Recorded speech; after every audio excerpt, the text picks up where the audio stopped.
Boa noite, estamos começando mais um programa da série Diálogos Impertinentes. Esta é uma transmissão ao vivo para todo o Brasil, pela TV PUC de São Paulo. É uma promoção conjunta do jornal Folha de São Paulo, do SESC, Serviço Social do Comércio, e da PUC, Pontifícia Universidade Católica. Esta série, que já está no seu 4º ano, ela é transmitida hoje do Teatro da Universidade Católica, no bairro de Perdizes, na capital paulista. E na noite de hoje nós vamos conversar em torno do tema A Moral. Os nossos dialogadores são Carlos Josafá, que é frade dominicano, é doutor em teologia, lecionou na França, é professor emérito da Universidade de Friburgo, na Suíça, na qual ele ensinou por quase 30 anos. É autor de várias obras, como Ética Econômica e Ética da Comunicação Social, que foi antes publicada em francês, e Moral, Amor e Humor, Igreja, Sexo e Sistema na Roda Viva da Discussão. Atualmente, o Carlos Josafá é o responsável pela tradução da Suma Teológica em edição bilíngue, que vai ser lançada ainda este ano pelas edições Loyola, e ministra aulas de teologia no convento dos dominicanos de Perdizes, na cidade de São Paulo. O diálogo com o Carlos Josafá será feito com Olavo Carvalho, que é filósofo, diretor do Seminário de Filosofia e da editora da Faculdade da Cidade, no Rio de Janeiro, é colaborador do jornal Folha de São Paulo, também do Jornal da Tarde, e das revistas Bravo e República. Premiado o Olavo de Carvalho por uma obra inédita sobre o profeta Maomé pela Universidade de El-Azhar, no Egito, e também pelo Reino da Arábia Saudita. Olavo é autor, entre outros livros, de O Jardim das Aflições, Ensaio sobre o Materialismo e a Religião Civil, que é uma obra de 1995, e também O Imbecil Coletivo, Atualidades Inculturais Brasileiras, que já está na 6ª edição do volume 1 e já na 2ª edição do volume 2, em 1998. Essa conversa sobre a moral, ela terá a intermediação de Sérgio Dávila, que é jornalista, editor da Ilustrada da Folha de São Paulo, e minha, Mário Sérgio Cortella, que sou professor do Departamento de Teologia e Ciências da Religião da PUC São Paulo. Eu queria começar essa conversa pelo Josafá perguntando o seguinte: faz sentido, Josafá, falar em moral nos tempos que nós estamos vivendo? Isso não é uma coisa meio antiga, não? Não é pouco pós-moderno falar nisso? Olha, é interessante que há uma certa velhice que pesa sua moral, e muita gente hoje prefere falar ética, o que, na verdade, é simplesmente tomar uma raiz grega, não é, no lugar de uma raiz latina, porque moral e ética é a mesmíssima coisa. Mas há uma certa conotação justamente nesse termo ética. Eu acho que o senhor está de acordo, talvez, não é, professor? Há uma conotação no sentido que a ética diz mais a reflexão sobre a experiência moral. A moral sendo então a prática, e a ética muito mais o saber, a reflexão elaborada, crítica sobre a moral. De tal modo que nos anos 50, 60, eu falava mais de moral, e chegando aí para os anos 70, 80, 90, veja que 50 anos, hein, gente? Hein? Aí eu já estou falando mais de ética. E quando falava de teologia moral ou moral teológica, hoje, com a maioria de meus colegas, nós falamos de ética e ética cristã. Mas eu acho que é a coisa de que nós mais precisamos. E nesse país e no mundo, eu acredito que o que falta antes de tudo, junto naturalmente com o feijão ou arroz, é a ética, né? É a moral. De modo que eu acho que é atualíssimo, né? E se alguém não acha que é atual, eu acho que nesse caso aí ele está precisando mesmo de uma atualização. Olavo, não é anacrônico falar em moral? Não é uma coisa que já perdeu a valia, já é uma conversa meio romântica, mais para o século XIX do que para o final do século XX? Não, é o que dizem, mas dizem muita coisa também. Uma coisa que chama a atenção da gente é o seguinte: que por um lado, hoje em dia você vê predominar as concepções de tipo relativista, quer dizer que todas as morais se equivalem, que todas elas são puras convenções ou criações culturais. Mas por outro lado, você vê nas mesmas pessoas que advogam teorias ou concepção relativista, você vê às vezes uma indignação moral muito profunda. Eu acho que nunca se duvidou tanto da moral na esfera intelectual e nunca as pessoas se apegaram tanto a ela do ponto de vista emocional. Quer dizer que pensam como relativistas, mas na hora H julgam como absolutistas. Este simples fato mostra já uma divisão da mente humana. Quer dizer, o intelecto vai para um lado, mas os sentimentos, as atitudes reais vão por outro. Ora, o que as pessoas dizem nunca importa, importa o que elas realmente fazem. Isso quer dizer que mesmo dizendo que a moral é mera convenção, é como se fosse uma bolha de sabão sem sentido algum, na hora H se apegam a ela e julgam de acordo com ela. Isso quer dizer que as nossas ideias não estão atendendo às necessidades reais das pessoas para fundamentar a sua conduta. Isso quer dizer que o problema da moral é tão atual hoje quanto em qualquer outra época. Josafá, não impera muito o relativismo hoje, como lembrou o Olavo, ou seja, a moral do vale tudo. Certo. Ou cada um tem razão, cada cabeça uma sentença. Olha, aquela apresentação que você escreveu, não é, dizendo moral, amoral, imoral, etc., universal, relativo. Quando a gente olha para a realidade, para a experiência dos homens e das mulheres hoje, a gente tem mesmo essa impressão. E eu diria o seguinte, a moral é humana, muito humana, humana demais, né? E então a gente pode dizer que é como qualquer coisa assim de cotidiano que cola muito nos seres humanos e finalmente contrai todo esse jeito de reagir do homem com as coisas cotidianas, né? Eu diria um pouco assim como no casamento, embora não tenha experiência de casamento, que eu sou celibatário, que a pessoa, o marido se acostuma com a mulher se acostuma com o marido e no fim, sabe, já não dá aquela atenção, não tem aquela consideração. Isso se dá com a moral que, como dizia o professor Olavo, todos apelam para a moral, sobretudo quando sentem que pisam nos calos dele, nos seus direitos, nos seus interesses, e imediatamente diz, mas isso é uma indignidade. Aí surge logo a linguagem moral. Então, há um relativismo no sentido de que não só há muita diversidade na prática moral, não apenas há uma diversidade nas normas seguidas, mas hoje, o que me parece característico do nosso tempo é que se interroga sobre os valores, sobre os fundamentos mesmos. O que me parece, eu não sei se o senhor está de acordo aí com essa interpretação, o que me parece uma espécie de desafio para nós, que nos interessamos mesmo pela moral. Eu posso dizer, por exemplo, para mim, a moral foi um pouco, e é ainda o ganha-pão, não é? Uma vez que passei toda a minha vida trabalhando a ética, trabalhando a moral. E então eu vejo mesmo esse desafio de uma contestação de que a moral seja possível, a própria viabilidade da moral, a sua aplicabilidade, né? E, por outro lado, a gente então trabalhando para desfazer essa interrogação, transformando-a numa atitude, numa tomada de posição que é justamente o ponto de partida de uma moral autêntica.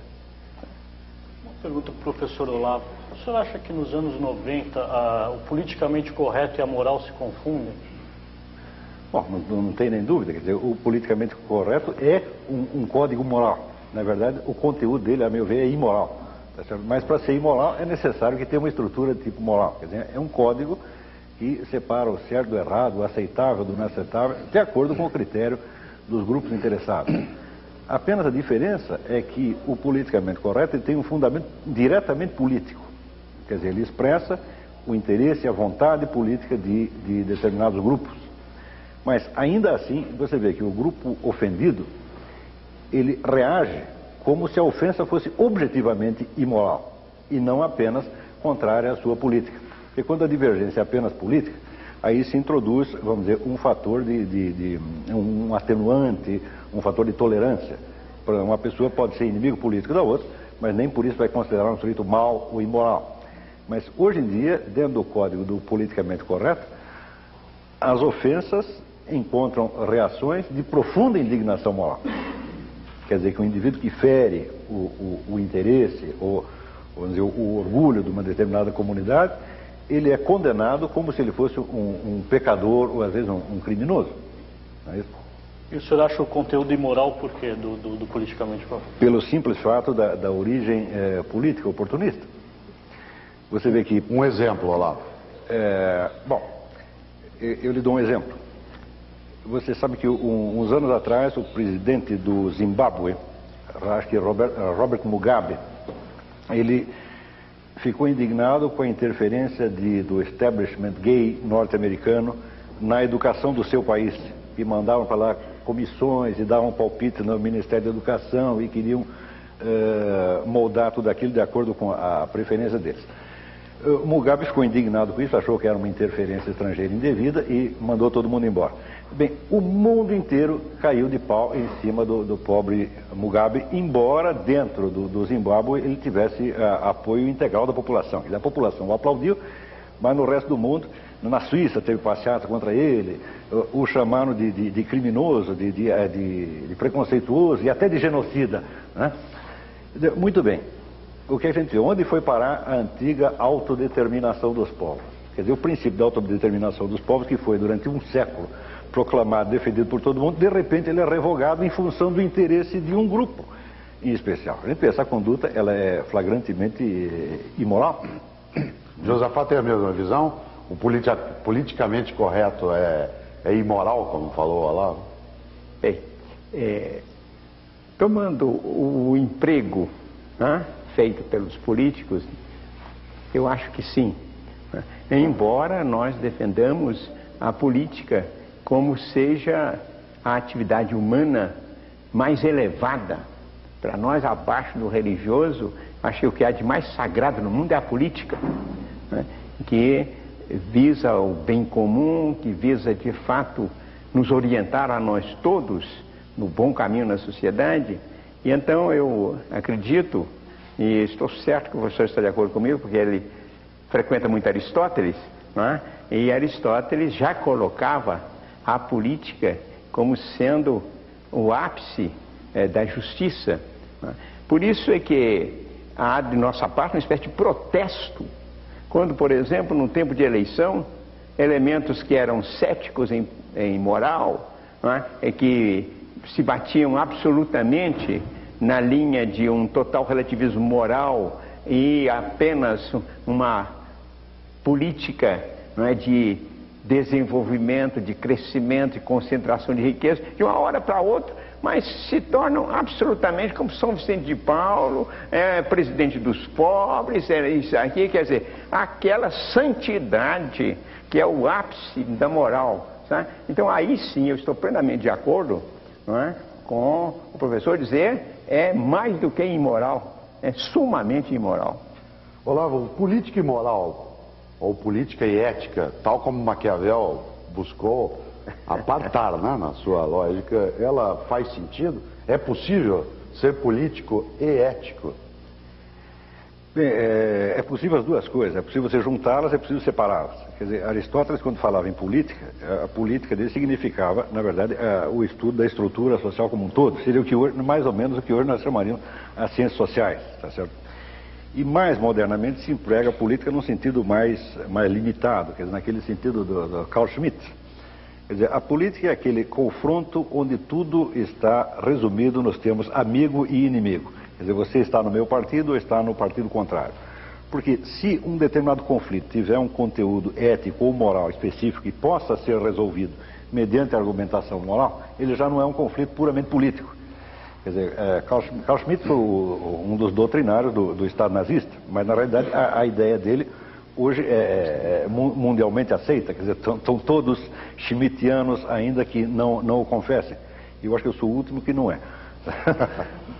Mas, hoje em dia, você vê, num mero confronto partidário, tipo amigo e inimigo, meu partido, partido contrário, as pessoas têm emoções de tipo moral, perfeitamente indevidas no caso, porque não é, objetivamente falando, não é imoral você ter uma ideia política diferente da minha, porque se a nossa diferença for de ordem moral, bem, nós podemos resolvê-la pelos instrumentos da filosofia moral ou ética.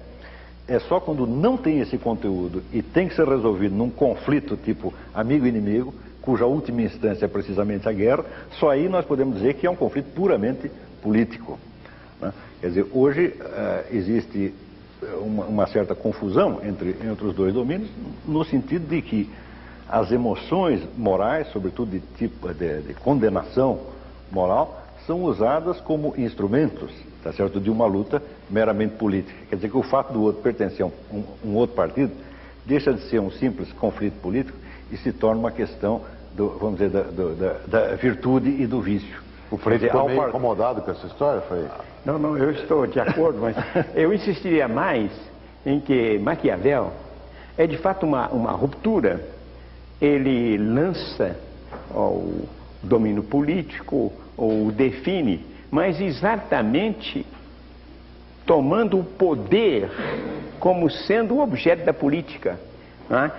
Então, no Príncipe, trata-se justamente do príncipe, no caso, vamos dizer, do homem político, de saber tomar o poder, perpetuar-se no poder, e todas as medidas para liquidar adversários e para manipular amigos, mas a essência mesma dessa doutrina é a política tem como objeto o poder. Ora, justamente a perspectiva que nós diríamos clássica, desde Aristóteles, Tomás de Aquino, que chega até Maquiavel, se definia a política pelo bem comum, alguém que se consagra como uma espécie de serviço ao bem comum.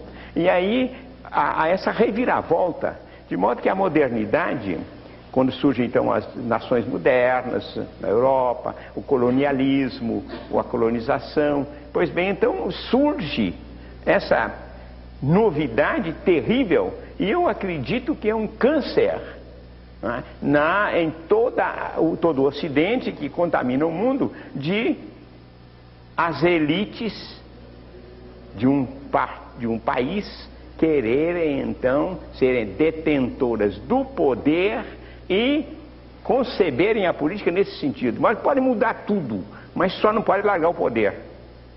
Imoral, é imoral? Carlos, querer Olavo, é imoral querer o poder? Bom, muito bem, o que é o poder? Para entender o que é o poder, nós temos que encará-lo não como um substantivo, mas como um verbo. Quer dizer, poder é ter uma determinada possibilidade de ação. Você querer essa possibilidade em si mesma é totalmente absurdo. Você só pode querê-la em função de algo que você deseja fazer, de um valor que você deseja realizar. Se você disser o amor do poder pelo poder, eu digo, bom, esse é um vício, é uma coisa absolutamente sem sentido.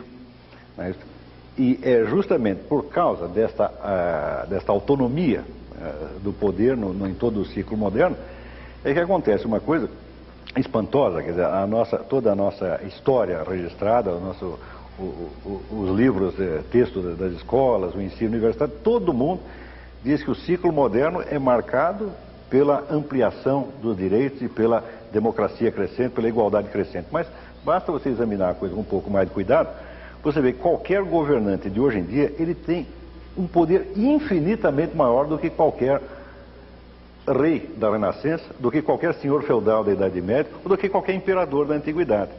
Por exemplo, quando a gente vê que o governante é capaz de fazer, como Stalin, desloca 60 milhões de pessoas daqui para lá. O senhor está trabalhando aqui, manda os 60 milhões para lá, sem consultá-los. Se desse uma ideia dessa para Átila Uno, ele acharia uma coisa extremamente desumana e, na verdade, impossível. Ele diria, nenhum ser humano pode ter tanto poder assim. Está compreendendo? Então, vamos dizer, os direitos, a parte jurídica, de fato, sofreram um progresso. Quer dizer, os direitos nominais, eles foram ampliados. Mas a quantidade do poder do governante é cada vez maior em relação à impotência do governado. Isso aí é o resultado de vários séculos de política maquiavélica, onde o poder é considerado um objetivo em si mesmo. Josafaí, o que é então moralmente correto na política, em vez de ser o politicamente correto na moral? Certo.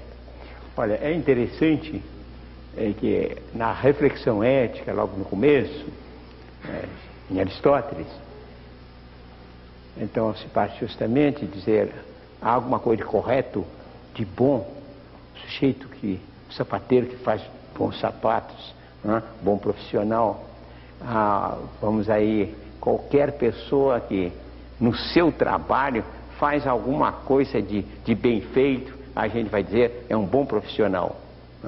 Bem, E Aristóteles então diz, olha, se a gente chegar, se assim, um homem, um ser humano, né? Naquele tempo, quando ele falava homem, é verdade que ele pensava mesmo era no macho, viu? Mas enfim, nós hoje vamos dizer o ser humano, o homem e a mulher, se a gente diz que eles são bons, né? Bons como homens, não em fazer alguma coisa, mas em ter a responsabilidade de orientar a sua vida para o bem do ser humano, de todo ser humano, do ser humano acima de qualquer consideração acidental. Então, nesse caso, essa correção, né, esse correto, corresponde exatamente ao ético.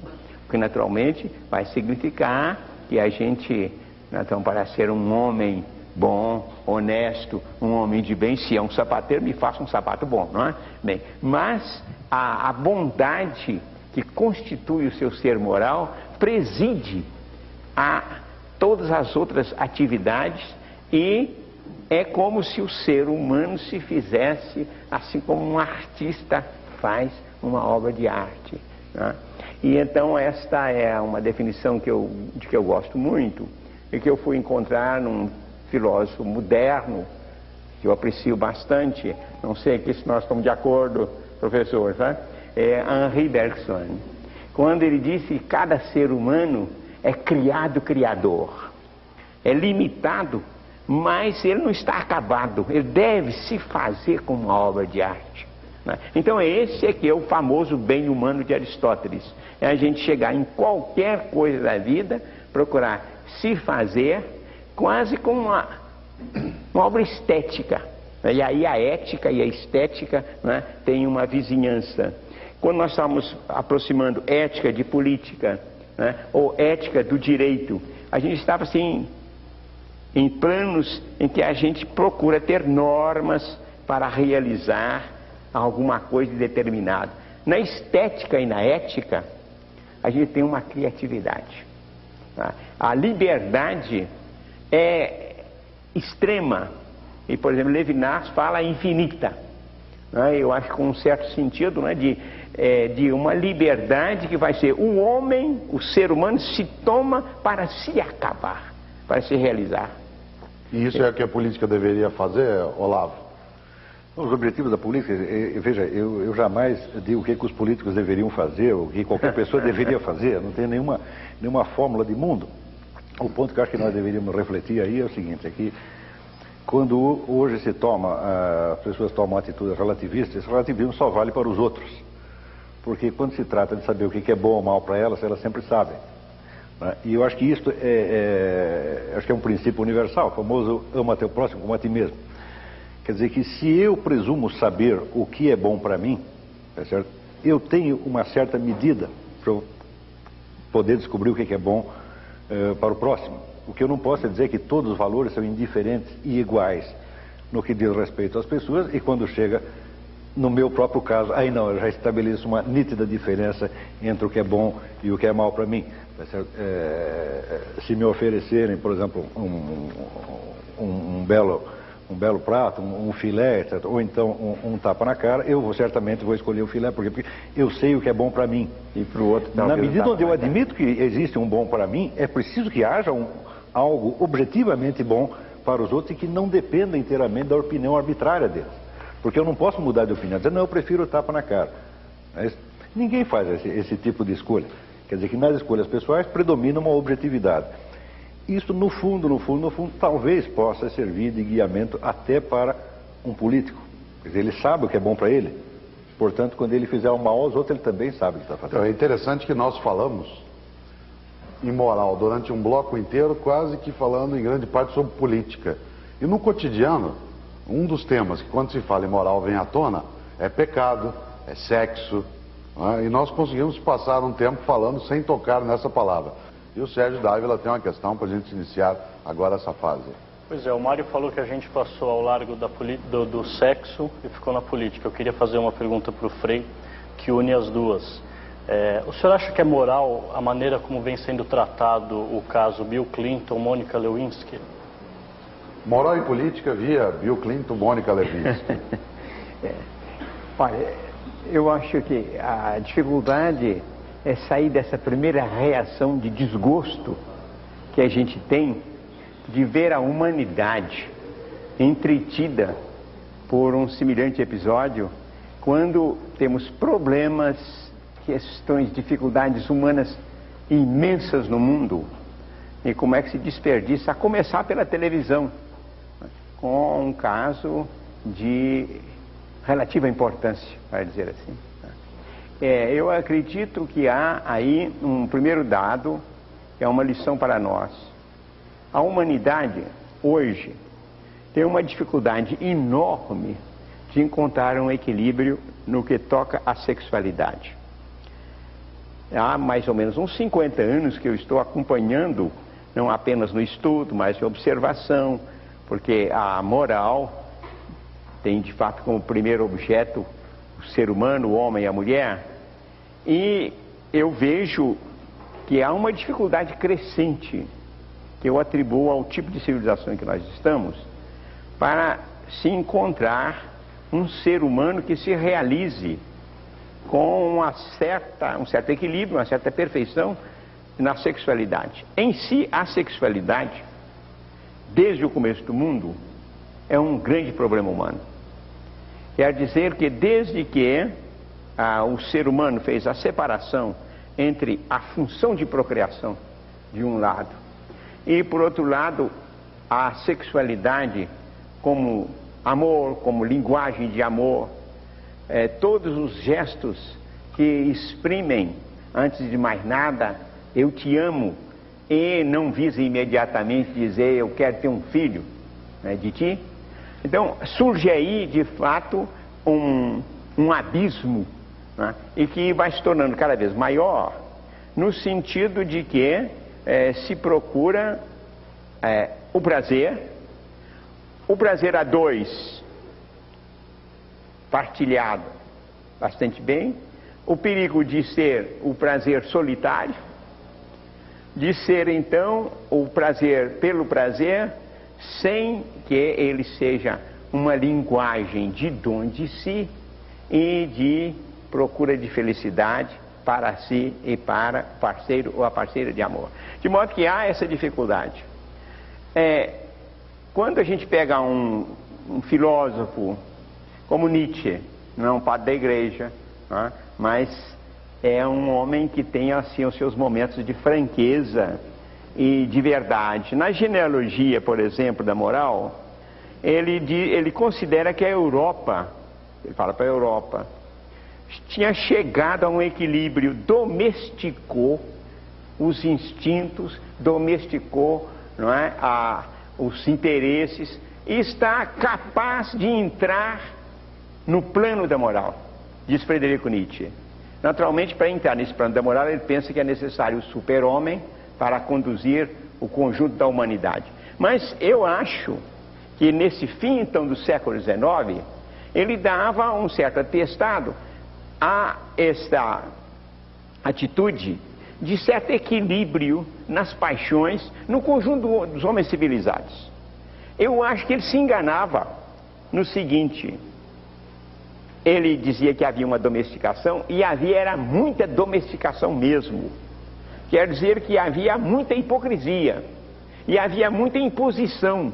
Não era uma atitude moral, no sentido de alguém que se assume na sua liberdade para se realizar, e que assume o outro também como um projeto de bondade, e então há uma relação sexual, não é, que é um engrandecimento dos dois. Nós vamos voltar nesse pedaço. Só queria que o Olavo, também nesse momento, aproveitando essa passagem, existe alguma imoralidade na situação Clinton-Levinsky?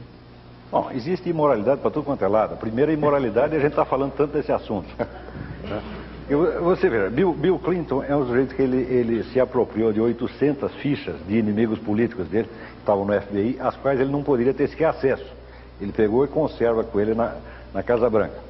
Além disso, mandou passar a tecnologia nuclear para a China, colocando em risco a segurança do próprio país. Ele fez um monte de coisas realmente graves. Agora, se ele bulinou a tal da Mônica ou não, Nós ficamos discutindo isso em face de problemas tão grandes, é uma imoralidade. Segunda imoralidade é essa senhorita ter guardado essa informação durante tanto tempo para depois tentar tirar um proveito dela. Quer dizer, ele agiu apenas de acordo com o instinto humano. Quer dizer, a garota está lá dando sopa, ele bulinou. A carne é fraca. E isso não então, é uma questão. Ele não agiu nem com moral. premeditação, nem com perversidade. Não. Quem agiu com perversidade é ela. É ela e todos os inimigos e supostos aliados políticos dele. Eu tenho a impressão que não conseguiram. É mais ou menos um caso como o Al Capone. Não conseguiram pegá-lo por nada de grave, então decidiram pegar por esta bobagem. Tá certo? Agora, sempre que se discute questão de moral sexual, a minha primeira reação é a do Pirandello.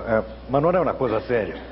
Quer dizer, a moral deve tratar de assuntos verdadeiramente graves. Ora, a nossa conduta sexual, ela dificilmente tem consequências temíveis para os outros seres humanos. Não é isso? A não ser que o sujeito seja muito feio, não é isso? E aquela que transa com ele vai ficar traumatizada. Essa é a única consequência temível que pode ter. Vamos dizer que a moral, na medida onde exija, por exemplo, vamos dizer, um casamento monogâmico, ela está se referindo a um certo padrão ideal de perfeição, que nós podemos imaginar até miticamente, né, um casal primordial, tá certo, que permanecesse junto a vida inteira. Ora, um conselho de perfeição não pode ser incorporado ao Código Civil como uma coisa obrigatória. Quer dizer, seja perfeito, seja santo, porque senão o Estado te pune. É justamente por causa desta obsessão com a moral sexual que toda a literatura ocidental tem como assunto predominante o quê? O adultério. Isso é só na literatura do Ocidente que acontece. Isso só se fala disso. Você lê Balzac, Stendhal, Dostoiévski, bom, 80% é adultério. Em comparação com isso, eu vou lhe dar um outro exemplo, se é que temos tempo para prosseguir nesta questão. No mundo islâmico se conta uma história do califa Osman, que foi um dos primeiros sucessores de Maomé, e que, como o próprio Maomé, era um homem sábio. E diz que ele, durante o mês do Ramadã, estava caminhando lá pela cidade e ouviu uma barulheira numa casa, um ruído. E se aproximou e viu que estavam lá homens, mulheres, pelados, né, fazendo uma bacanal, né, pernas voando para todo quanto é lado, vinho rolando.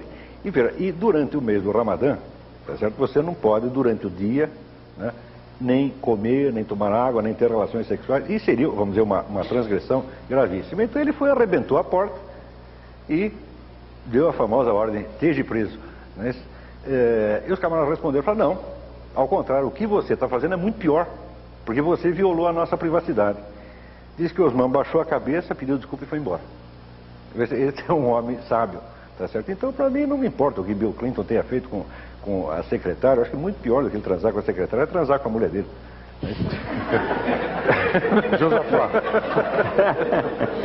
Josafá, adultério. O Olavo diz... Certo. O Olavo diz que na literatura ocidental, e é um fato, o adultério, nas grandes obras, ele é uma marca forte. Adultério é imoral? Certo. Olha, aqui eu vou, primeiramente, manifestar um pequeno desacordo com o meu parceiro de diálogo.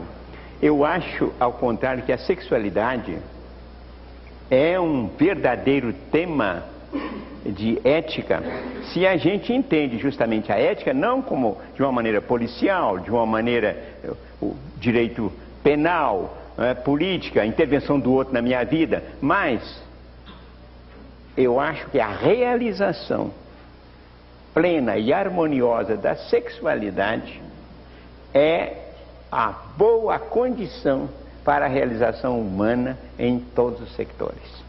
Se nós temos hoje uma crise da infância, se nós temos hoje uma crise de educação, isso começa porque a gente não tem na base um casal, não é, que se ama verdadeiramente.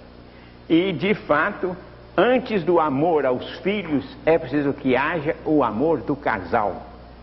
Isso é a base, de fato, da vida pessoal, da vida familiar, da vida social. Bem, agora, se nós introduzimos o sexo, primeiro, na linguagem de pecado, por exemplo, eu não gostei aí, sabe, quando você no começo diz, não falam em pecado, não falam em sexo, espera aí, mas o sexo não tem nada a ver com pecado. O sexo não tem mais ou nunca teve? Hein? Não tem mais ou nunca não teve? tem. O sexo é um plano de realização humana como todos os outros. Eu não vou chegar e dizer assim, olha, você está à mesa, não é como a gente pode ser guloso, é pecado na mesa. Não é? Você está na cama porque pode haver pecado na cama, a cama é pecado. Não. Não é? Em si, nós temos aí um plano de relações humanas o mais sublime. Não é? Bem, então daí que você vê o tipo de ética que nós achamos mais do que urgente hoje na humanidade. Uma reabilitação desses dados fundamentais. Né? E nós temos então essa noção errada de moral ou de ética, de pensar é a coisa proibida, né? É o interdito, é o tabu, e é o plano em que a gente vai vigiar o outro. Né? Então aí é o que há de mais imoral nessa perversão da moral. Porque a moral começa pela minha convicção, né? Quando eu me aceito como um projeto de bondade a realizar, né? Então, nesse sentido, eu acho que a humanidade como projeto de bondade tem que começar. Eu acho que gostei da sua insinuação, que o Ocidente tem navegado muito, né, nessas ondas assim, de ver a sexualidade pelo lado da falta, pelo lado da infidelidade, né, pelo lado do adultério.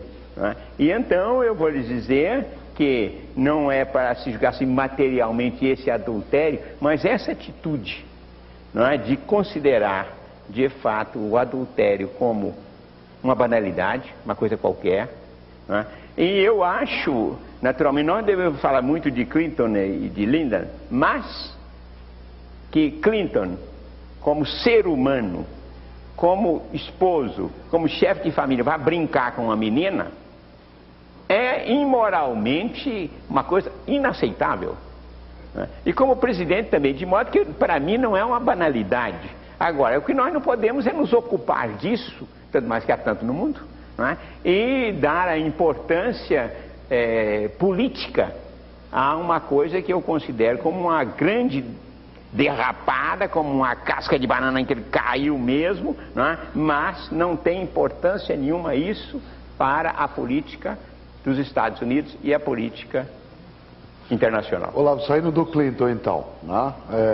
O Frei Josafá falava dessa relação que não pode ser feita, que é uma preocupação muito grande com o tema da sexualidade e do adultério. Você tinha mencionado isso. Você acha que o cristianismo tem um papel nesse vínculo entre sexualidade e imoralidade, ou adultério e a marca que isso carrega como mote da estética? Bom, em primeiro lugar, preciso dizer que a Igreja Católica sempre foi o bode expiatório de todos os nossos males e os nossos problemas. Porque enquanto a civilização do Ocidente foi efetivamente cristã, que seria mais ou menos até a Renascença, havia uma atitude de muito mais tolerância, compreensão e bondade com essas coisas. Esse moralismo acusatório, ele cresce na medida em que se afirma o moderno Estado leigo. Ao contrário do que as pessoas pensam. Elas pensam, não teve na Idade Média, a igreja oprimia todo mundo. Não, você estuda os costumes reais e você vê que, embora houvesse uma condenação explícita, tá certo? Por exemplo, do pecado de adultério, ele não era perseguido e punido como o pune o Estado leigo. Você vê o famoso episódio que todo mundo cita, de Abelardo e Heloísa. Ele foi lá, transou com a menina, daí foram lá, até caparam o sujeito. Fala, não, eles não caparam porque ele estava transando com a menina. Não, todo mundo sabia que ele estava fazendo isso. Então todo mundo dizia, não fica muito bem, porque você é um professor, mas isso era o máximo que se fazia. Quando ele casou em segredo com ela, aí que a família se irritou. Está entendendo? Quer dizer que enquanto estava lá, assim, atrás da escada, tá entendendo? Tá tudo bem, nós o aconselhamos a não fazer isso, mas não vamos puni-lo. Agora, no Estado moderno, acontece isso que está acontecendo, por exemplo, com Clinton. Veja você, Luís XIV tinha 28 amantes. 28. Tá certo? E o que a igreja fazia? Por exemplo, o grande orador sacro, Bossuet, tá certo? Que foi um dos oradores mais eloquentes, uma das vozes mais belas da literatura universal. Bossuet subia no púlpito e descia o cacete disso, falava coisas horríveis, tá certo? O rei aguentava quieto, tá certo? Mas ninguém ia punir o rei por causa disso. Nem o rei, nem o cidadão comum. Porque isso não é matéria de punição, isso é matéria de ensino, de admoestação e de exortação a um certo padrão de perfeição. Está compreendendo? Agora, o nosso moralismo atual, que é persecutório, paranoico, tá? Em vez de nós, a modernidade, assumirmos a culpa dessa porcaria que nós estamos fazendo, nós jogamos a culpa na Igreja Católica, que não fazia nada disso. Isso é uma injustiça muito grande. Somos nós que somos moralistas. Esse moralismo que é fruto da laicização e não de uma não tem nem dúvida. Clericalização. Não tem nem dúvida. Veja, a moral absolutizada é o substituto da religião. Quem acredita num Deus e tem um Deus para conversar, tá entendendo? Não precisa de ninguém que o fiscalize de fora. Quer dizer, quanto menos religiosidade autêntica, mais moralismo civil você vai ter. Esse é um mecanismo de compensação. Quer dizer, a moral, ela mesmo se transforma no próprio Deus. Quer dizer, isso aí começa com Kant. Kant, o único absoluto para Kant é o absoluto de tipo moral. Quer dizer, não existe um conhecimento objetivo de Deus, não existe metafísica, não existe nada. Mas tem o quê? Tem o raio do imperativo categórico de natureza moral. Isso é maluquice. Quer dizer, imperativo coisíssima nenhuma. Você é livre para fazer o que você quiser. Está compreendendo? É livre, inclusive, para investigar a moral, é livre para questionar. Agora, a nossa imagem da civilização cristã é totalmente projetiva. Quer dizer, nós projetamos sobre a antiga Igreja Católica todos os males que nós estamos fazendo. Mais religião, mais moral. Mais religião, menos moral. O senhor acha que o caso tomou essa dimensão por ser os Estados Unidos um país protestante e no Brasil não teria tanta repercussão assim por ser um país católico? Não tem a menor dúvida. Em nenhum país católico isso seria... essa coisa cresceria desta maneira. Não é isso? Quer dizer, os católicos são mais antigos e quem é mais antigo tem mais paciência com os outros, né?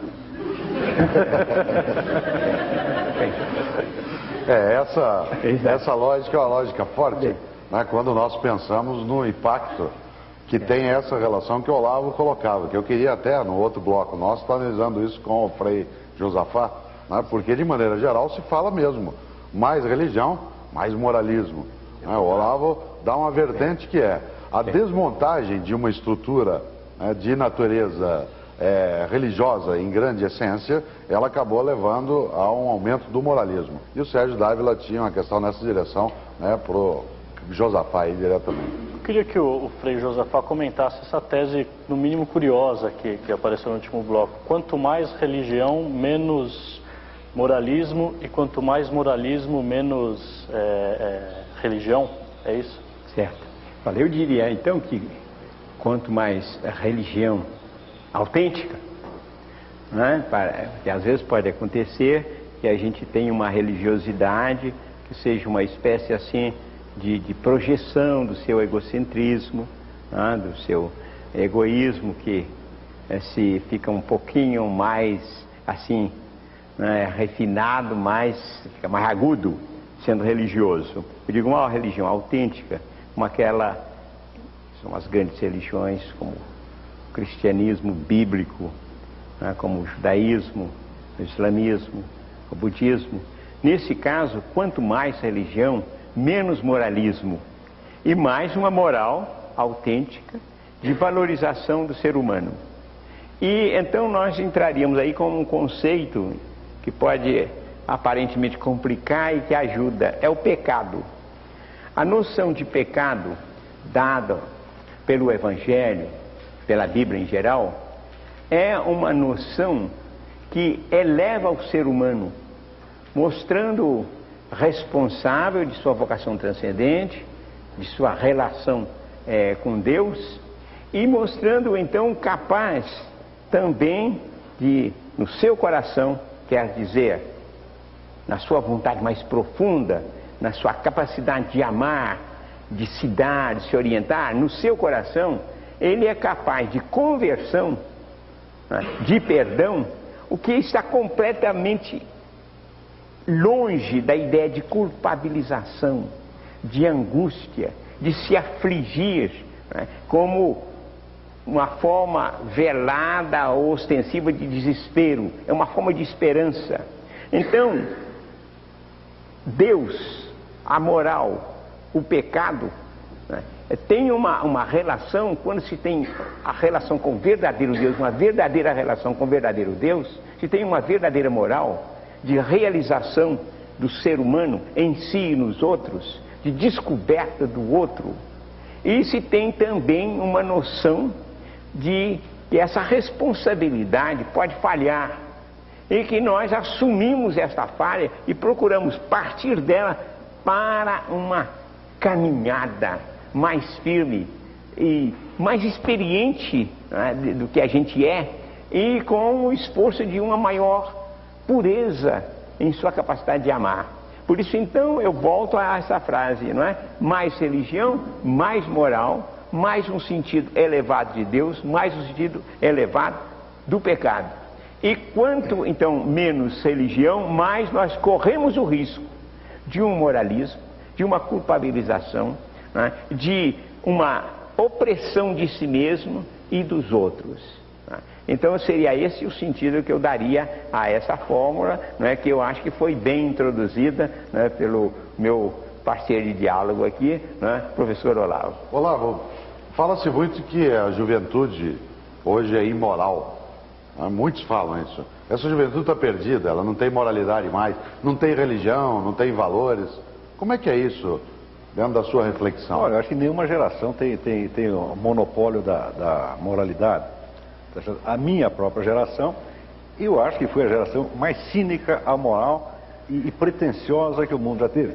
Porque tudo o que nós queríamos se tornava imediatamente um princípio da moralidade que tinha que ser aceito por todo mundo. E tudo que nós não gostávamos se tornava uma vergonha para o mundo. Tá certo? Fomos nós que inventamos o Woodstock, nós que difundimos as drogas pelo mundo inteiro. Quer dizer, nós inventamos essa porcaria toda. Agora vamos falar de jovem? Quem que é isso? E eles têm religião? Eu acho que tem mais do que a minha geração. Eu considero a minha realmente uma geração perdida. Pelo fato da sua imensa pretensão, pelo fato de ter sido tão... nós fomos muito paparicados quando éramos jovens. O fato de ser jovem era um mérito. Quer dizer, uma coisa incrível. O fato de você ter nascido depois de um outro sujeito parece que te torna melhor do que ele. E enfiaram todas essas minhocas na nossa cabeça e nós acreditamos em tudo isso. Tá certo? Então é a geração do Clinton. Frei, a televisão ela tem um impacto na difusão de valores morais que tenham uma positividade hoje, Frei Josafá? Sei. Olha, o senhor escreveu sobre moral e televisão. Certo. Parece um... Exato, né? Antes eu gostaria de dizer alguma coisa um pouco complementar ao que o meu companheiro acaba de dizer. É muito difícil a gente fazer um julgamento histórico se há progresso, se há uma volta atrás em termos de moral, quando a gente olha a história da humanidade. Porque a gente pode dizer assim que há vários parâmetros. Em alguns pontos, por exemplo, a consciência hoje é mais delicada, né? E em outros pontos, aparentemente, ela é assim mais condescendente, mais relaxada. Eu gosto de seguir esta linha. Até o fim do século XIX, no Ocidente, houve uma compressão moralista muito grande. Então, a moral pública e o direito penal juntos, de modo que muitos temas importantíssimos eram tratados exclusivamente no direito penal.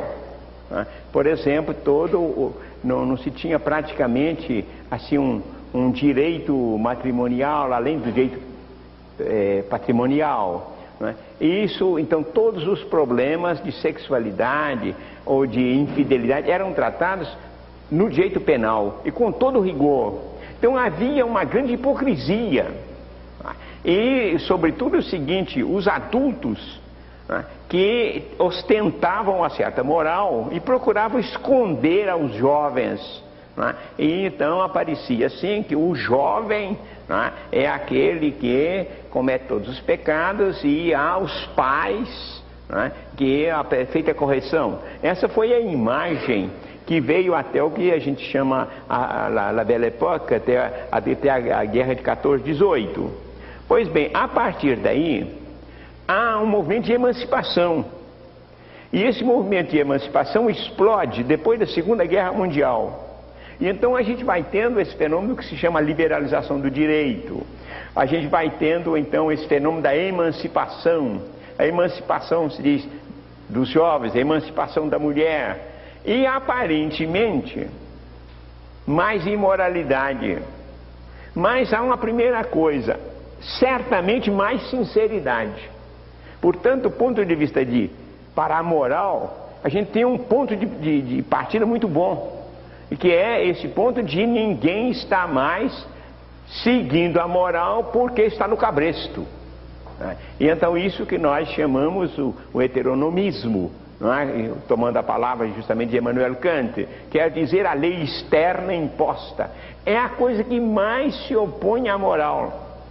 Tanto que a gente vê que no Evangelho a grande condenação de Jesus Cristo, esse é o farisaísmo, não é? Ai, vós fariseus hipócritas, não é? Essa hipocrisia, isto é, pegar a lei, não é? E fazer da lei a referência da vida humana, não é? E fazer do legalismo então essa espécie assim de cadeia que se lança sobre os outros, é a destruição da moral. Então, nesse sentido, eu não digo assim que nós hoje somos mais ou menos, é bastante delicado, mas há alguns pontos em que a liberdade aparece como um bom ponto de partida. E eu queria pegar a questão inicial que fiz a da mídia e passá-la, né, para o Olavo e depois voltar para ver qual que é a sua posição em relação à função da mídia, Olavo, nisso que o Frei Josafá falou, né, dessa criação de maior liberdade ou, digamos, maior sinceridade, como eu tenho um complemento a fazer, desculpa interromper. Muito se fala da ingenuidade do povo, o povo não sabe votar, não sabe escolher.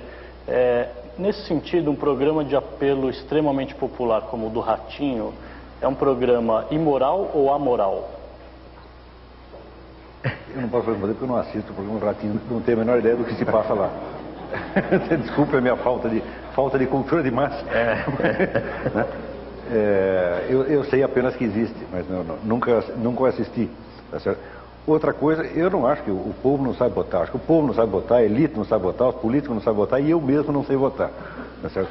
Eu acho, na verdade, que votar é quase impossível. É só você ver a lista de candidatos e ver o tempo que você tem para se informar sobre cada um.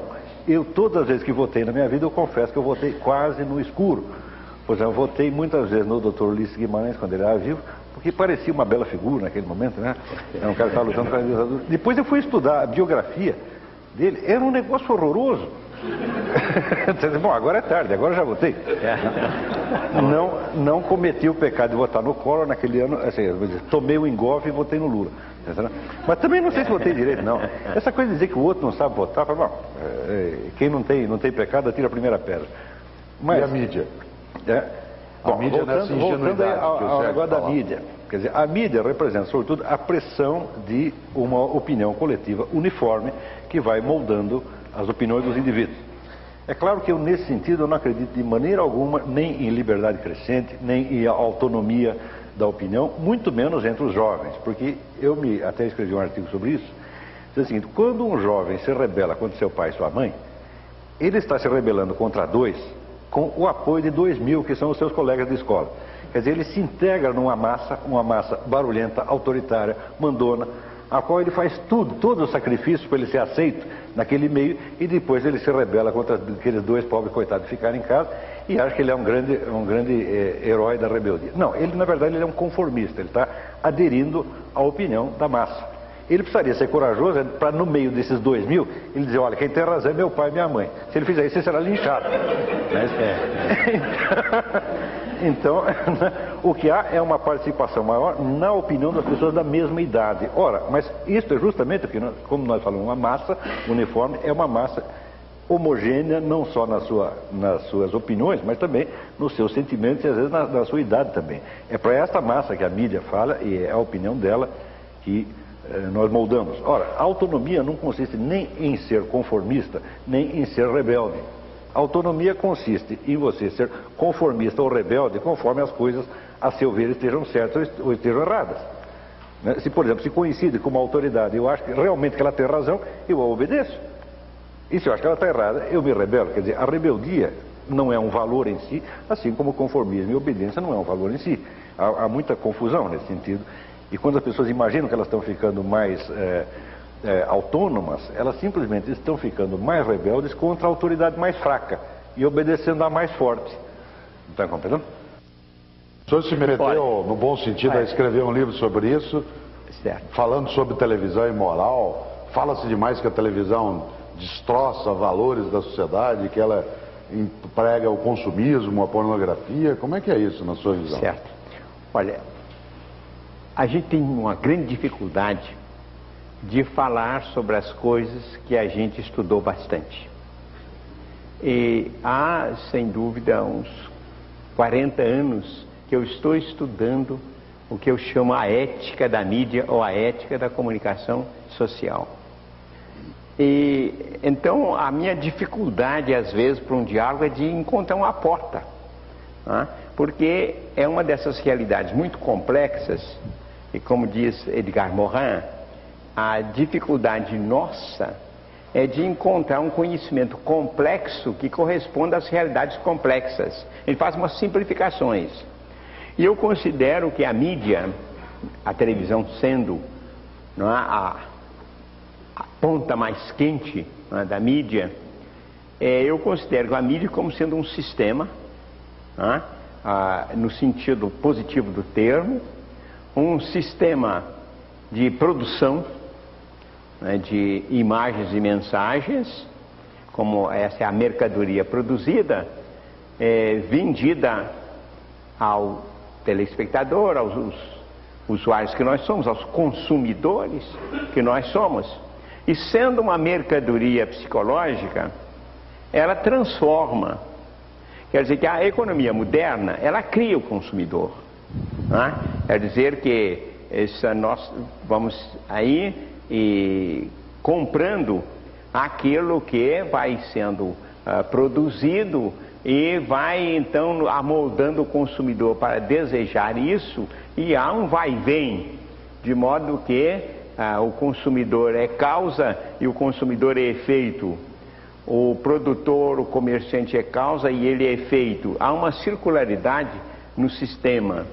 Então, se nós transportamos isso para a mídia, digamos, para a televisão não pode viver sem nós, sem os consumidores.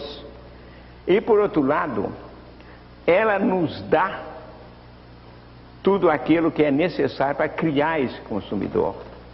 Segundo a lei da facilidade, para criar, então, grandes números, cada vez maiores, de gente que aprecia exatamente esse tipo de televisão. Se costuma dizer, não é, aqui no Brasil, umas 12 famílias que detêm a mídia, etc. Eu não me interesso tanto na descrição de quem detém e quem não detém. É o modo. Não é? É esse modo sistêmico que faz com que, se eu vou à minha cidade, a primeira cidade do Brasil, em ordem alfabética, Abaeté, eu vejo as meninas, a modazinha, etc.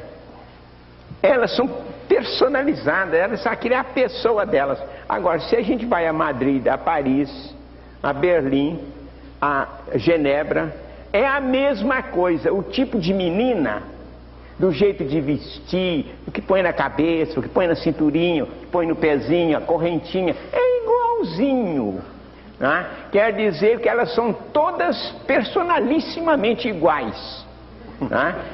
Cada uma são, porque a moda é personalizada, você faz a sua moda.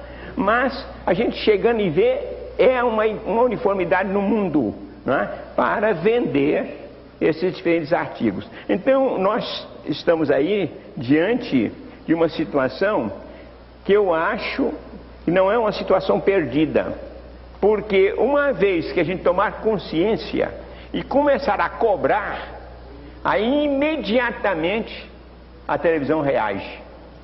50 mil pessoas se manifestando um dia sobre um programa da Globo, a Globo diz, há alguma coisa nesse programa.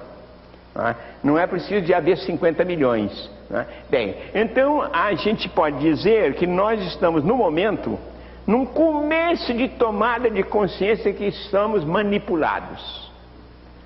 Isso então é um primeiro passo para uma ética da comunicação social. Eu acho que ela é possível, mas no momento a gente pode estar que estamos numa primeira etapa dessa crítica. Mas no momento, de fato, na atualidade, é uma catástrofe. O Frei falou em TV, Olavo, e eu me lembrei de outra coisa que eu queria puxar aqui também. Publicidade. É uma coisa moral? Me seduzir para comprar um produto, me colocar dentro daquele circuito.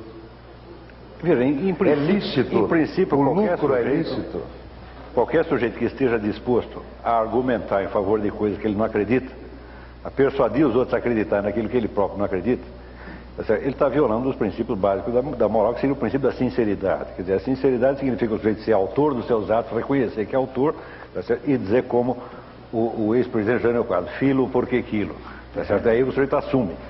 Mas eu acho que a estrutura mesma da profissão, não só publicitária, mas jornalística, ela tem algo de errado ali no meio. Não sei bem o que, mas que tem um fundo de falsidade que não depende das intenções dos indivíduos, mas o próprio modus operandi da coisa é meio errado.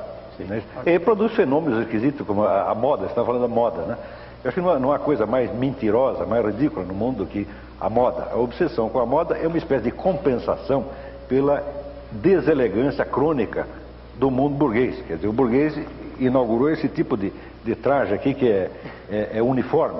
Eu me lembro até uma vez o Roberto Campos, no dia do aniversário dele, né, vestido de smoke, ele disse: você vê que coisa, a gente, um ministro de Estado, no auge da elegância, ele fica igualzinho um garçom. Isso é o máximo que nós chegamos. Então, se você pegar o homem moderno, o burguês mais elegante, e compare esse sujeito com um sargento do exército de Napoleão, o sargento ganha. Quer dizer, a elegância verdadeira não existe mais no mundo burguês. E essa nossa obsessão é uma espécie de compensação. Quer dizer, nós queremos ficar parecendo bonitos, mas nós não seremos bonitos jamais. Olha, professor, eu gostaria, né, de entrar assim por uma outra porta e distinguir claramente o valor da informação econômica, tá, e a falha da publicidade. Nós precisaríamos hoje, de fato, ter muita informação econômica. Você vai comprar um carro, né, de uma maneira inteligente, que esse carro seja apresentado com todas as suas vantagens. E o que você procura? Você quer um carro familiar, você quer um carro pequenininho para poder, né, colocar em qualquer lugar facilmente, você quer um carro rápido, você quer um carro com pequeno consumo, etc. As qualidades apresentadas inteligentemente, né, com vivacidade, etc. Muito bem, informação econômica. Agora, você pega um carro qualquer, não sei que marca for, né, e chega, esse carro é maravilhoso, etc. Põe uma mulher ali fazendo uma coisa. Quer dizer, a publicidade, ela quer seduzir na base do que vem a ser a filosofia, não a filosofia, a psicologia do reflexo condicionado. Fazer salivar o cachorrinho, né, e depois então muda-se o objeto, né, e para ver se a gente consegue que ele bate a campainha, ele começa a salivar, né, porque quando ele dava o bifezinho para ele, batia a campainha. Então esse processo de condicionamento de reflexos, né, é uma das bases.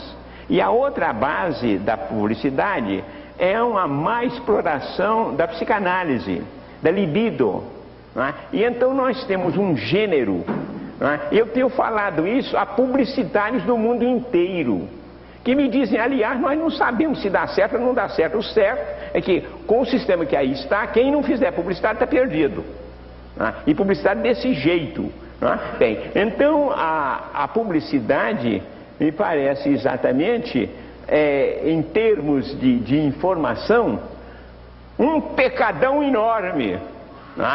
Exatamente ao contrário da informação, que não dá à pessoa os dados para fazer um bom negócio, né? E então, nesse caso, eu acho que uma das nossas, enquanto consumidores, uma das nossas atitudes seria dizer assim: estão fazendo publicidade disso, eu não compro.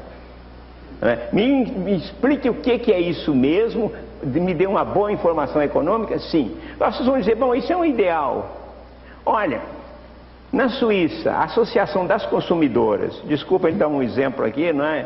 Eu fui gringo muito tempo na Europa, não é? Bato no peito, mas enfim, as consumidoras suíças, elas chegam e exigem informação estrita para comprar.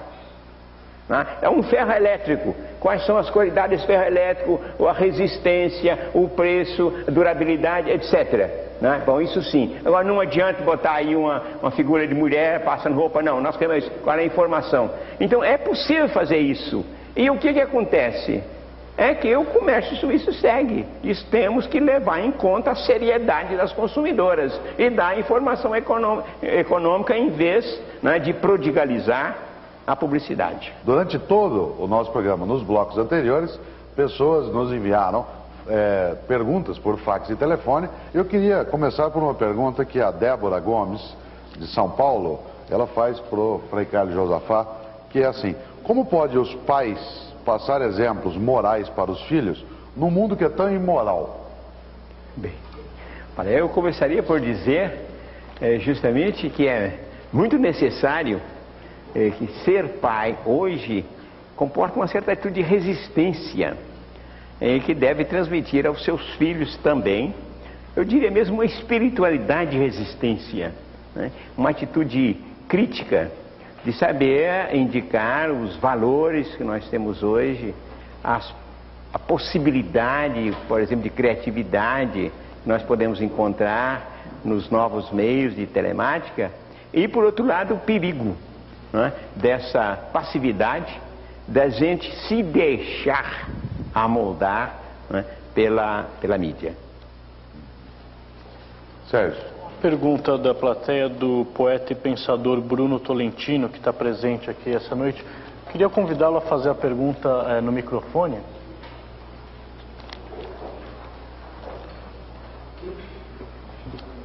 Então, para você me dar seu colher de chá, eu vou mudar a pergunta, porque já vi que ele já respondeu.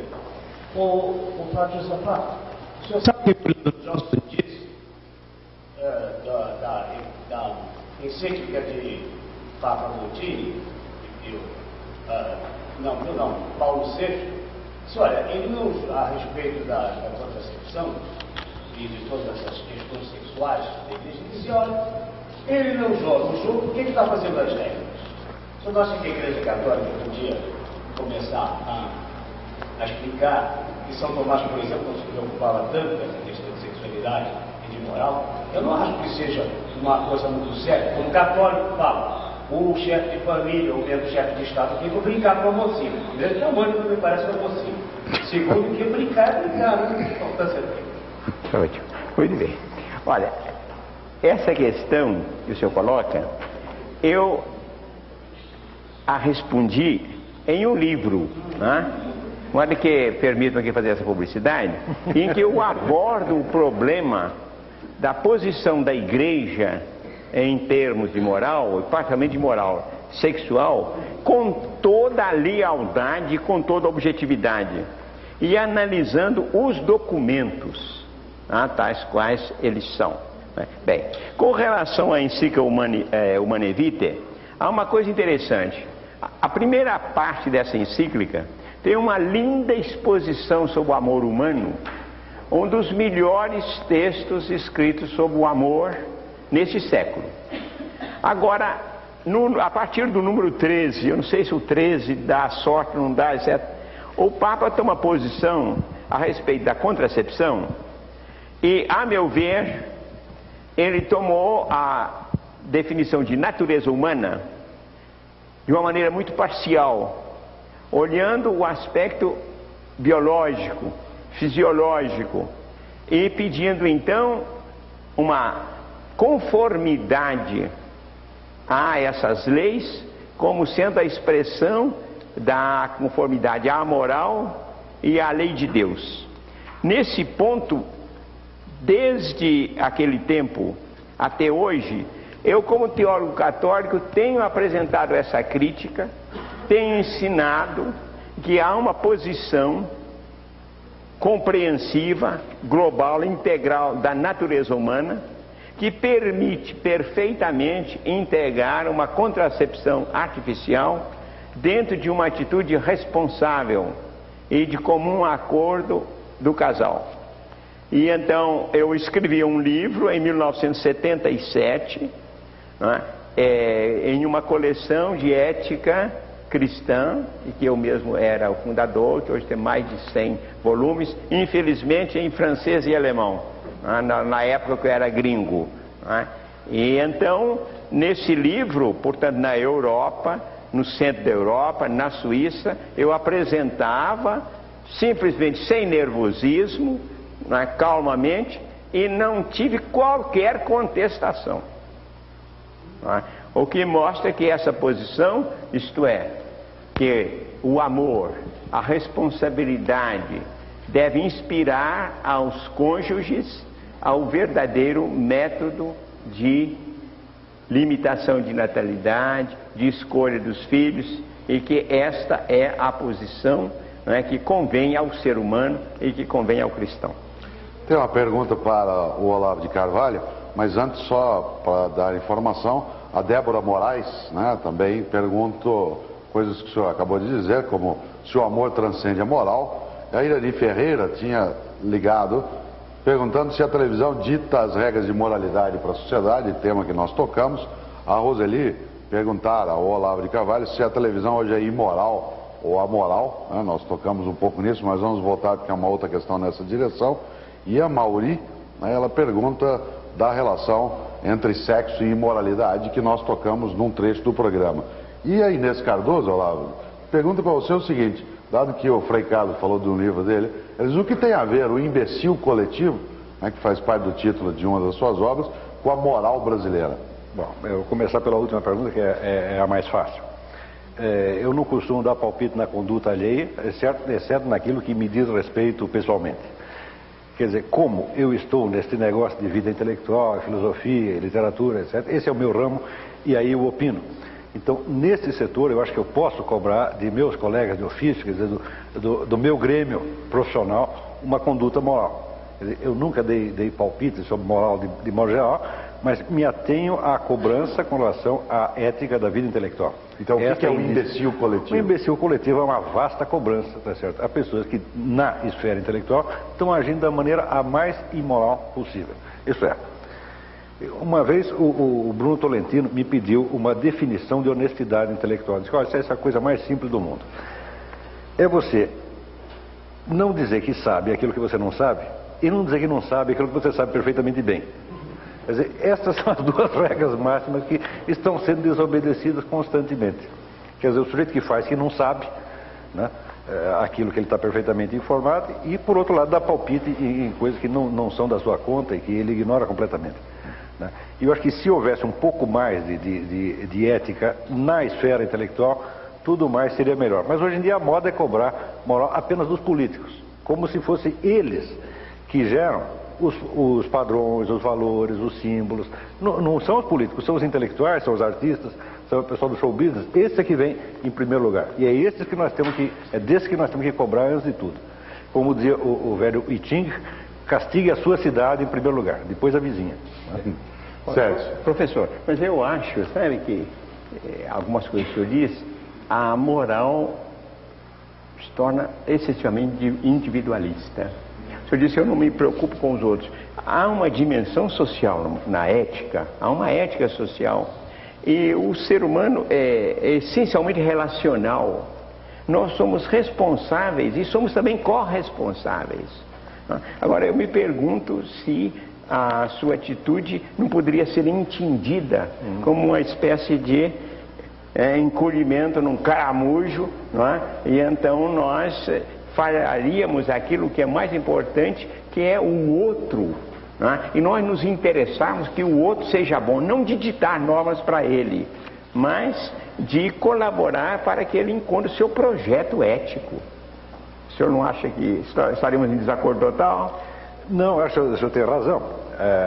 Essa atitude que eu estou assumindo, ela não pretende ser um molde para ninguém. É apenas uma resposta a uma determinada situação concreta, onde todo mundo dá palpite a respeito da moralidade de quem quer que seja.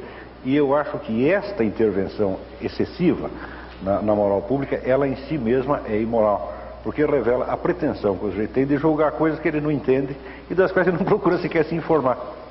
Quer dizer, o primeiro dever de justiça é você se informar sobre o que realmente está passando. Ora, às vezes as coisas são complexas e é preciso muitos anos para que você chegue a uma conclusão. Por isso mesmo que uns anos atrás eu já fiz um voto de pobreza em matéria de opinião. Quer dizer, eu costumo dar a minha opinião quando eu já examinei o caso bastante, eu conheço, então ela já não é mais apenas uma opinião, acho isso, acho aquilo. Não, ela tem um certo valor cognoscitivo. E nas coisas que eu não examinei, eu digo, não sei. Tem até um verso da Alberto da Cunha Mello, que junto com o Bruno Tolentino, é um dos grandes poetas brasileiros, ele diz o seguinte: quem não se rebusca, se acha. Diga não sei e receba uma aula de graça. Porque sempre que você diz não sei, vou esperar mais um pouco, vou examinar, você sempre acaba ganhando. Sérgio. Duas perguntas da plateia, Iatan e Eduardo, relacionadas à política, moral e política.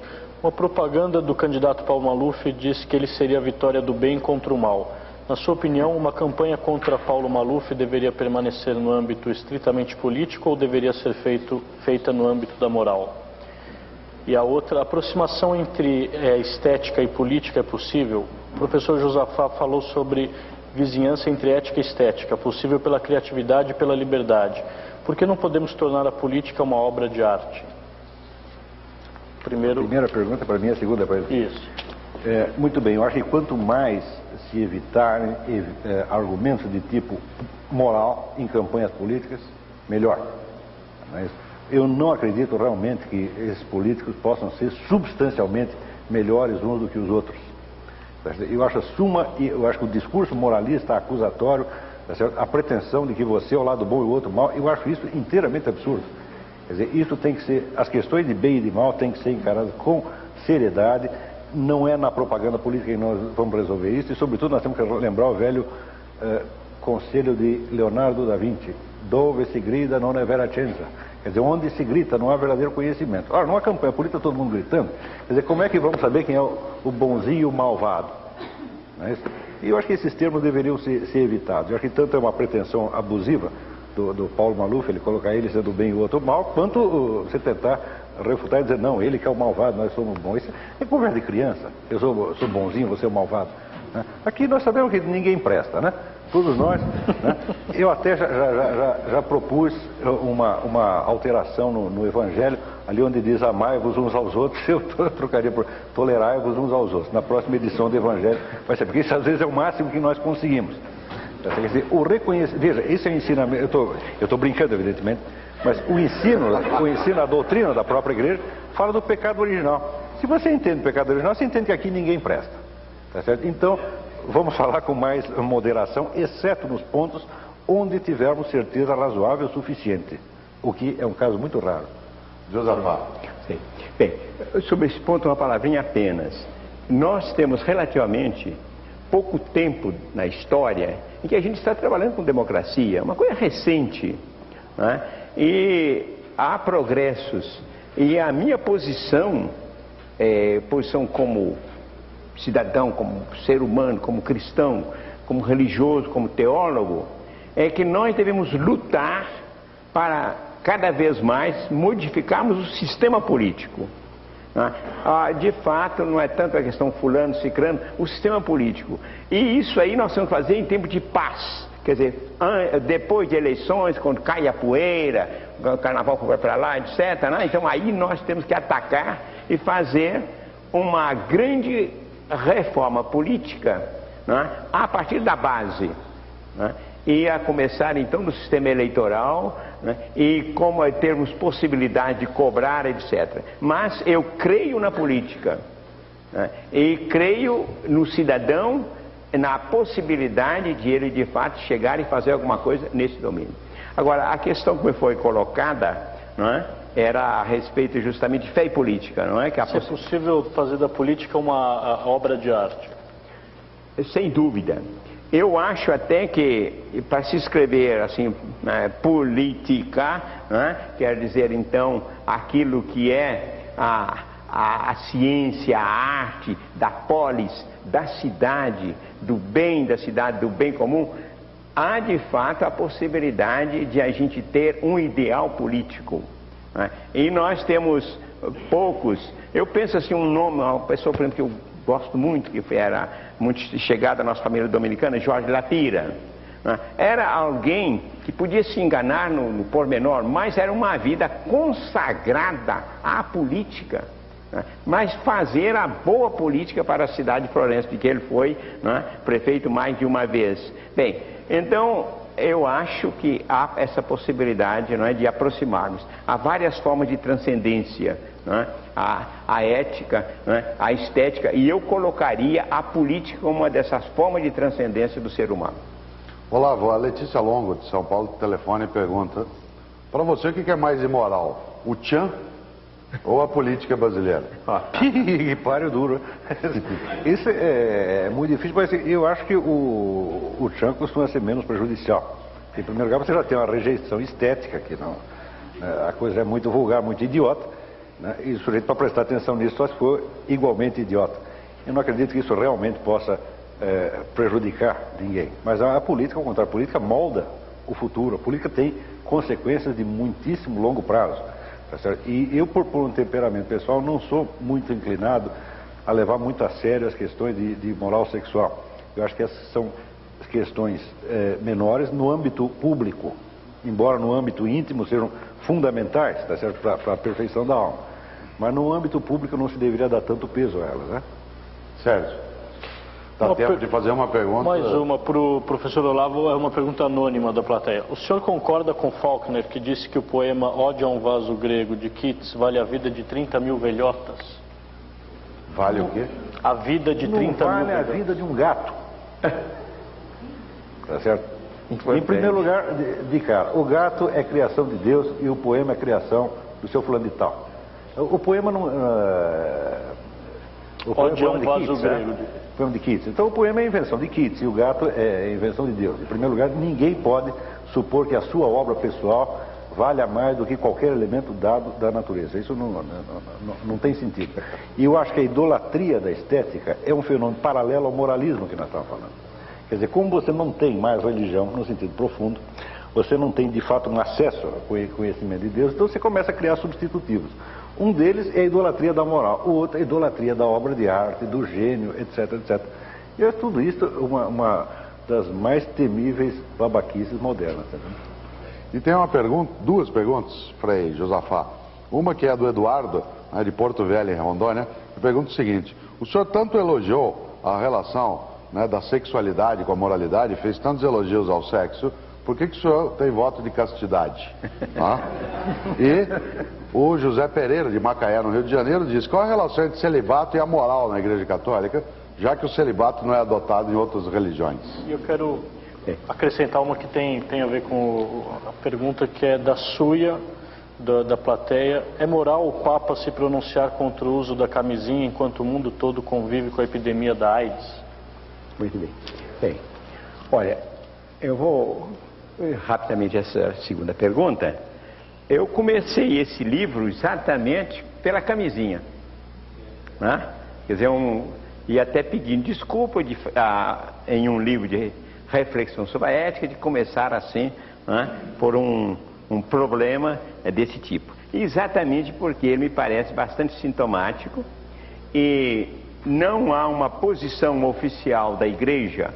Algumas vozes da igreja confundiram o preservativo, né, para a AIDS, o preservativo que evita a contaminação, com um preservativo de contracepção, de procriação, né, de fecundação.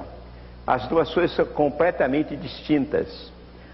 E então, mesmo que a pessoa não aceite um processo de contracepção artificial, pode perfeitamente aceitar a camisinha, porque a intenção, aquilo que se visa na camisinha, não é limitação de filho, né? E, inclusive, pode-se usar, não é, até mesmo entre homossexuais se deve, né? De modo que são duas coisas distintas. E eu lamento que alguns apressados na Igreja Católica tenham feito essa confusão. né? E então eu explico no livro bastante essa minha posição, que eu acho que é a posição da maioria, né, vamos dizer, dos bons teólogos na Igreja Católica. Agora, quanto à primeira pergunta, de fato, se a gente pensa que o celibato, né, é uma posição tomada porque o homem que o faz não aprecia a mulher, não estima a mulher, ou vice-versa, que é uma atitude negativa, então ele não tem sentido algum. O celibato na Igreja Católica às vezes aparece como ligado ao ministério sacerdotal. Para ser padre tem que seguir o celibato. Eu acho que está mais do que tarde para a Igreja de fazer uma revisão dessa obrigatoriedade de celibato, né, junto com o sacerdócio. Uma coisa é ser sacerdote e outra coisa é se consagrar no celibato. Se há vantagem ou não, é uma questão a estudar na comunidade, se há uma vantagem, mas jamais uma obrigatoriedade. E a castidade? Bem, agora a castidade quer dizer o celibato escolhido por alguém que tem uma vocação de se dar totalmente. Então, nesse caso, é uma coisa que pode ser louvável se for feita com todo o discernimento, com toda a liberdade, com toda a alegria de viver. Quer dizer que eu, em qualquer ponto da minha vida, em que eu achasse que o celibato estava me atrapalhando a realizar a minha vida humana e cristã, eu largaria o celibato. É um meio, jamais um fim. E então, nesse caso, eu lhes diria o seguinte, é que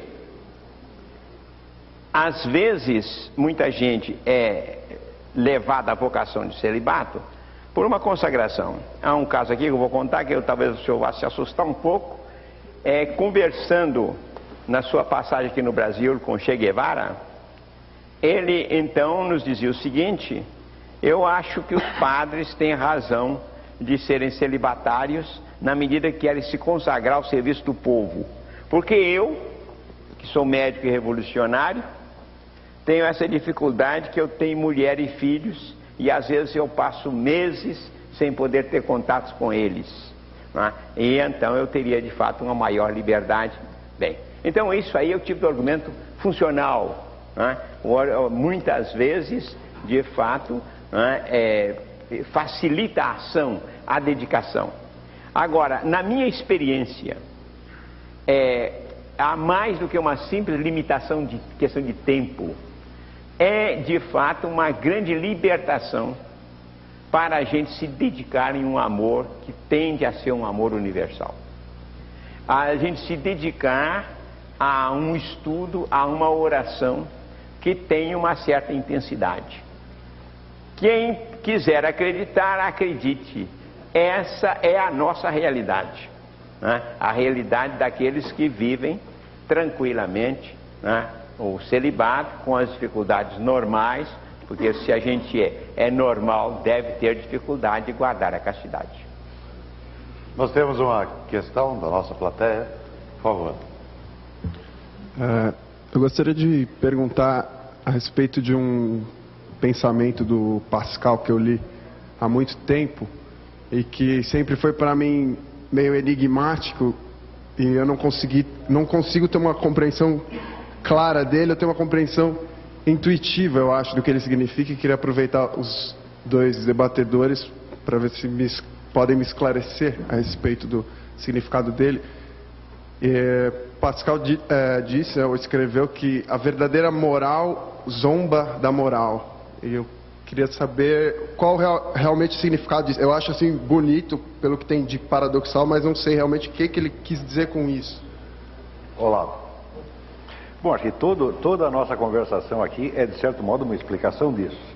Quer dizer, nós estamos falando que a palavra moral pode ter dois sentidos, quer dizer, pode se referir a um certo padrão, o ideal de perfeição, que nos aproximaria, por exemplo, do modelo Jesus Cristo, e pode querer dizer também um código que é adotado uniformemente para toda a sociedade e que se transforma, no fim das contas, num código penal, tá certo? E numa espécie de regulamento das fofocas. Né? Quer dizer, é o padrão pelo qual nós podemos falar mal do adversário e sentir que nós somos muito bons quando conseguimos provar que alguém é mau. É evidente que a moral nesta última acepção deve ser somente objeto de zombaria, apesar da utilidade política e administrativa que ela pode ter. Porque nós não podemos esquecer o seguinte: quando se diz que, por exemplo, Kissinger dizia que a política é a arte do possível, quer dizer, o possível significa apenas a mediocridade de uma determinada situação que pode mudar amanhã e admitir outras possibilidades. Mas a religião e a moral, no sentido primordial da coisa, não visa nunca apenas o possível, mas visa algo que está sempre acima. Nesse sentido, a verdadeira moral será sempre um pouco utópica. Ela pedirá de nós uma perfeição que nós não vamos alcançar materialmente, mas à qual devemos tender por amor a Deus e amor ao nosso semelhante. Nessa linha tem uma pergunta da plateia, do Edson. Há possibilidade de fundamentar uma moral sem Deus? Onde buscar sistemas referenciais? Eu não acredito nisso de jeito nenhum. Em primeiro lugar, a questão de Deus levaria tempo para a gente explicar isso, mas quando perguntam se acredita em Deus, eu lembro da resposta de Henry Miller. Perguntaram a Henry Miller se ele acreditava em Deus, ele falou: bom, o problema não é esse, o problema é saber se Deus acredita em mim. Eu acho a existência de Deus um dado objetivo, e eu acho que isso poderia ser matéria de discussão, mas não creio que seja uma coisa tão relativa e tão impossível de você captar como hoje em dia se diz. Qualquer moral que ampute da percepção humana qualquer padrão de perfeição absoluta, tá certo? Cai na indiferença. Tá certo? A partir daí a moral se torna apenas convencionalismo, código, etc, etc. Porém, é necessário lembrar o seguinte: desde o século passado, desde Kant, nós estamos acostumados com a ideia de que da realidade nós não podemos deduzir valores, de que entre os julgamentos de fato e o julgamento de valor existe um abismo intransponível. Mas isso não é verdade de maneira alguma, porque a simples percepção sensível já implica uma seleção, implica uma distinção entre o que é importante e o que é acidental. Quer dizer, o mundo, tal como aparece a nós, não é uma pasta homogênea, tá certo? Mas ele é um cenário onde aparecem qualidades distintas. Por exemplo, se eu olho para você agora, bom, uma coisa é eu conversar olhando para os seus olhos, mas se eu conversar olhando para o seu dedão do pé, você não vai entender mais nada do que eu estou falando. Portanto, existe uma hierarquia já nesta percepção e nesta comunicação. Eu acredito que o conhecimento moral é mais desse tipo, é um conhecimento quase intuitivo ou instintivo, se você quiser. Ele tem que ser, claro, que aprimorado mediante treinamento. Eu não acredito em códigos morais, tá certo? Mas eu acredito em desenvolvimento de uma espécie de percepção moral. E acho que é isso que hoje está justamente falhando. Eu acho que esse senso moral foi muito abafado por discussões muito rebuscadas, onde justamente as pessoas fingem que não sabem aquilo que elas sabem perfeitamente bem. Nós temos várias questões que estão sendo tratadas em outras respostas, como a do Carlos Augusto, de Caxias do Sul, né, que fez uma questão assemelhada em relação a essa temática, né, o José Eduardo de Jundiaí, né, e também o professor Jaime Machado, filho de Ubai, Minas Gerais, né, ele faz uma pergunta, Frei Carlos Josafá: como que o senhor vê um homem que vive à frente do seu tempo, defendendo ideias que hoje são consideradas imorais, mas podem ser consideradas morais daqui a algum tempo? Certo. Olha, é interessante que a moral nós definimos como sendo humana. Todo ser humano, quer queira ou não, ele tem que enfrentar o problema moral, né? E o ser humano, sendo histórico, não apenas que há uma história, mas ele é um desenrolar, ele é um vir a ser. Então, há para cada pessoa, como para o conjunto da humanidade, uma certa historicidade na moral e a possibilidade, de fato, da consciência progredir nos pontos, às vezes regredir, né? E a gente, vendo hoje, que nós não aceitamos de jeito nenhum a tortura. Em séculos passados, a tortura no sentido de um ato judiciário, né? De juiz mandar torturar alguém para tirar a verdade dele, né? Nós hoje achamos isso de modo geral, um absurdo. E a pessoa que aceita isso, né, nos parece completamente anormal. Ora, nós voltando, às vezes, durante séculos, né, a tortura judiciária, condições dela, basta a gente ter uma suspeita, pode torturar, etc. Há, de fato, um progresso. E isso nos leva, do ponto de vista ético, a pedir um grande discernimento e um esforço, porque no nosso tempo há, às vezes, atrasos imensos em certos pontos, de gente aceitar algumas coisas como sendo normais, como sendo fatalidades, quando de fato estão dependendo do nosso comportamento, de modo que é um fato, essa oscilação no terreno moral, e essa oscilação pede para nós uma atitude moral de uma grande responsabilidade. Sérgio, a última questão, né, que aí nós estamos fechando no tempo. Felipe, da plateia, para o professor Olavo. Todo ato imbuído de moral é um ato justo? Se sim, a justiça depende da moral? Bom, a justiça, no sentido jurídico da coisa, é evidentemente um produto derivado. Quer dizer, a moral é uma instância mais fundamental. Embora possa haver para fins práticos uma certa separação. A grande tragédia que acontece hoje é a redução da moral ao aspecto jurídico. De modo geral, o Ocidente tem uma mania jurídica absolutamente infernal. Quer dizer, nós acreditamos, por exemplo, que a história jurídica é toda a história. Nós vemos, por exemplo, que os direitos que estão escritos no papel evoluíram e se tornaram melhorzinhos. Nós acreditamos que nós progredimos moralmente. Agora, por exemplo, está falando a questão da tortura. Bom, sociedades que aceitavam a tortura como princípio não a praticavam com a intensidade e com a crueldade com que nós a praticamos hoje. Quer dizer que os direitos nominais são uma coisa, mas a prática social real é outra muito diferente. Como nós temos essa obsessão jurídica, nós lemos as nossas leis de hoje e dizemos, como elas são maravilhosas em relação àquelas de antigamente. Tá certo? Mas não pode esquecer que a história jurídica é apenas uma história ideal, e não a história da trama social real. Por exemplo, se você vê a ideia, por exemplo, de genocídio, de você matar populações inteiras, ou simplesmente como na última guerra, o bombardeio de populações civis. Olha, mas qualquer tirano, qualquer potentado da antiguidade acharia isso uma coisa horrorosa. Olavo, por falar em tirania, eu tenho que concluir em função do tempo que nós estamos. Nos Diálogos Impertinentes de hoje, nós conversamos sobre o tema a moral, com o filósofo e jornalista Olavo de Carvalho e também o teólogo e frade dominicano Carlos Josafá. Boa noite e até lá.